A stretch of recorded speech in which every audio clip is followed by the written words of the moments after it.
everybody, you got the ABomb here, and I'd like to welcome you to today's coffee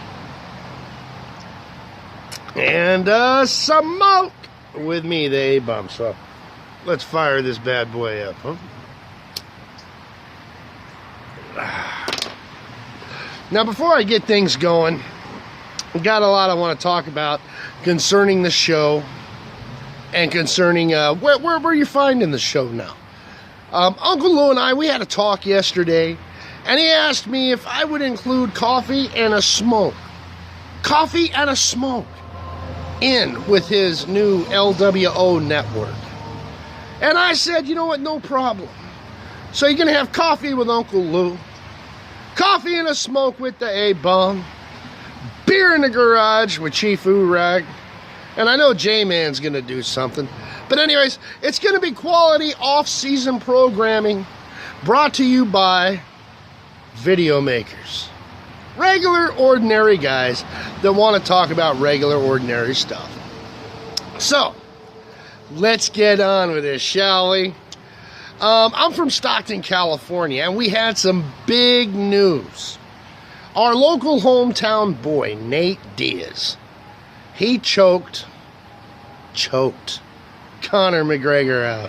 Choked him out on 10 days' notice. Nate Diaz, a tough as nails Stocktonian, only had 10 days' notice to prepare for what everybody was saying was the toughest UFC fighter in the world. 10 days' notice. And he went in and he choked the man out. See, we got a saying here in Stockton. No matter who you are on this planet, no matter who, there is somebody from this town, Stockton, California, that can kick your ass. That's right. And Nate Diaz, he proved it. He proved it, and we're all real proud of him. So, tip my hat to you, sir. Good job. I got really drunk. I was really happy to watch it. I'm still very happy. Whole city's walking on clouds. Congratulations to my hometown boy. Now moving on. A little bit of history here. Nancy Reagan just died. You know, just say no, Nancy. I don't know how many times I got loaded with that commercial on TV. I did.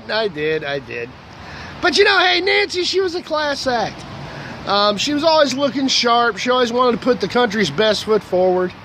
She wasn't like that bitch Hillary Clinton that's a complete disgrace to our country. So power mad, wants to turn the country into a third world country. She wants to be our dictator. Nah, Nancy just wanted to be Ronnie Reagan's wife. And she was happy with being first lady, as any woman should be. You know, she was a credit to the country.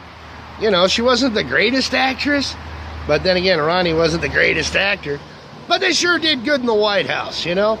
Anyways, let's have a drink to Nancy Reagan. Cheers, babe. I'll eat a space cookie tonight for you. You know? But everybody remembers, if you're my age, you remember the 80s. Back when America was still proud. Back when kids still rode their bikes and played football at the park.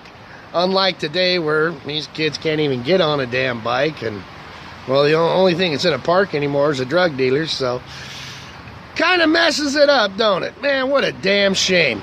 What the world was then and what the world is now. America, are we better off than we were 30 years ago? No. Well, anyways, you know, we got the chance to get that back. It's an election year. And old Mitt Romney, you know, the loser from 2012, guy who disappeared in the last presidential election during the last month of the campaign, the guy who rolled over so Obama could have another term. Well, he's trying to divide the Republican Party. Why? Because he's a jealous little bitch. And he don't like Donald Trump.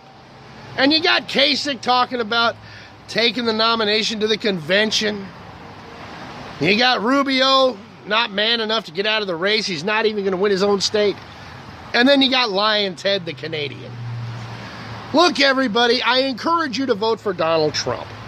Today, Michigan, they're going to the polls, and Donald Trump's going to win Michigan. You know why Donald Trump's going to win Michigan? Because of jobs.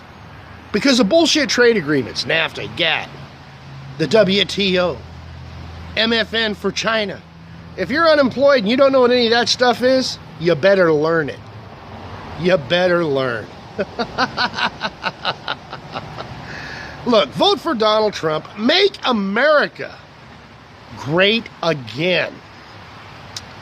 Now, usually, I pick a subject and I'll stick with it throughout the show, and I might have 2 or 3. But today, it's an exciting day. It's an exciting show.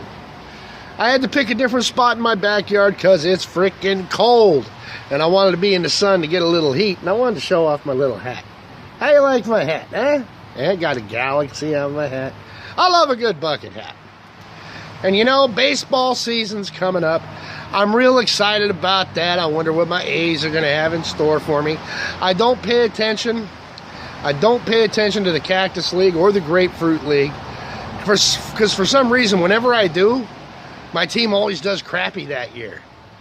Whether it's the A's or the Stockton Ports in the California League. So, I'll look a little bit closer at baseball as we get closer to opening day. But I'm a very superstitious man. And if you're a baseball fan, well, you understand. Don't go against your superstition. Now, I learned something new today. I learned that the Seattle Seahawks, the team that stole the 12th man slogan from Texas A&M, the Seahawks are not, it's not an original name for a franchise. It's not. Did you know that in the old All-America Football Conference, the first professional team to ever be called the Seahawks was from Miami? That's right. Predating the Miami Dolphins. They were the Miami Seahawks.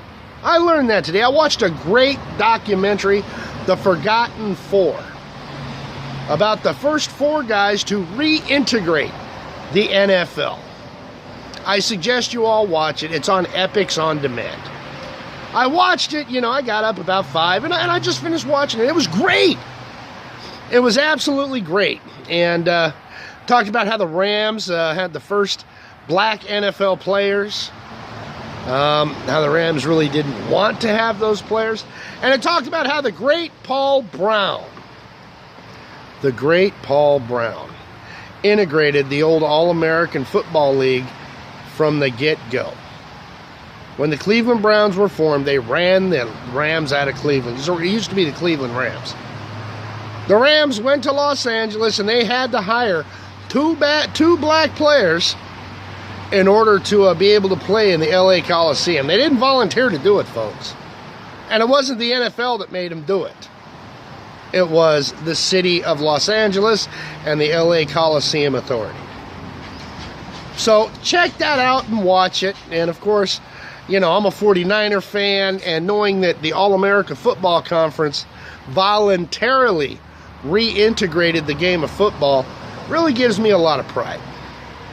Now, looking at football, looking at the NFL, things coming up, the Philadelphia Eagles have dismantled themselves. And I know a lot of Eagle fans are going to be on suicide watch. And now we got your coach. So how much of last year was Chip Kelly? How much? I don't know. Maybe Chip Kelly was a scapegoat. I'm going to look at it on the positive because he's my team's coach now. But anyways, wanted to drop some good tidbits for you. Talk about a couple things for you. Give a shout out to Uncle Lou, LouTube, and the new LWO network. And well, that's about all I got for today. Yeah, I'll be on again tomorrow. This video is going to go to Uncle Lou. He's going to do a little bit of editing. He's going to pop it up. And I hope you all enjoy it. I'm as excited to see the finished product as all of you were. Anyways, I am the ABomb. The smoke is about done. And that signifies the end of the show. Boom! I'm out.